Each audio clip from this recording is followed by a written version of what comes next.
You may have heard the phrase, "I am my brother's keeper" before, but have you ever thought about where it comes from? You may say, "Yes, of course, I know where it comes from. It's from the Bible." Impressive. Every word of that sentence is wrong. There are lots of things that people think are in the Bible, but are not. For example, God helps those who help themselves is not, nor is cleanliness is next to godliness. There are some things that are in fact in the Bible, but have become so terribly mangled that their meaning is almost completely distorted. For example, money is the root of all evil is a misquote of the more reasonable statement, the love of money is the root of all kinds of evil. So too is the saying, "I am my brother's keeper."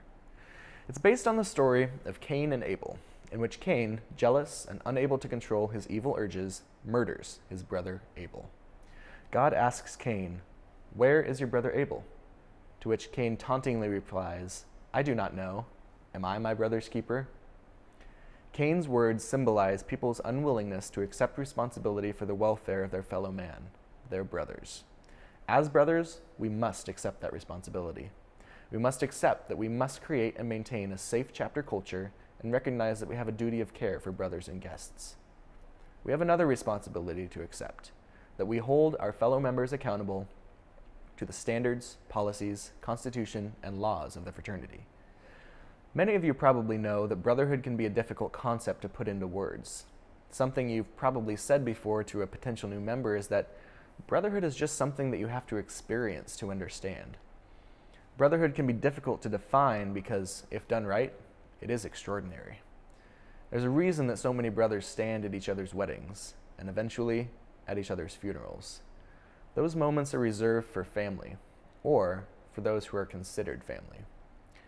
For those with whom we forged a connection born on the day that we spoke the oaths that made us fraternity men together. As a fraternity leader, you must find the courage to stand up and speak out when you see wrongs being committed, and you cannot let your love for your brother keep you from doing the right thing.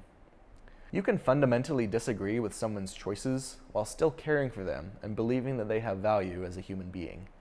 In a confrontation with a family member, friend, or brother, it's important to attack the behavior and not the person.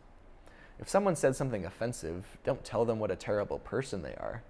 Tell them that because you care for them, you want them to know how their language negatively affects others, and you want to engage in a dialogue with them about their actions.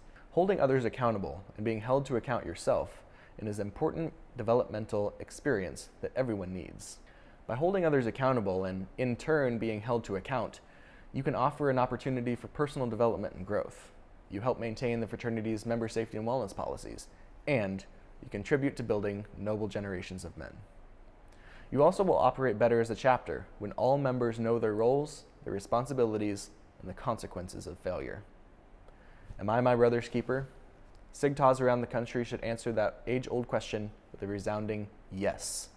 We are all our brother's keeper. Endeavor forward, gentlemen. This is Ben, signing off.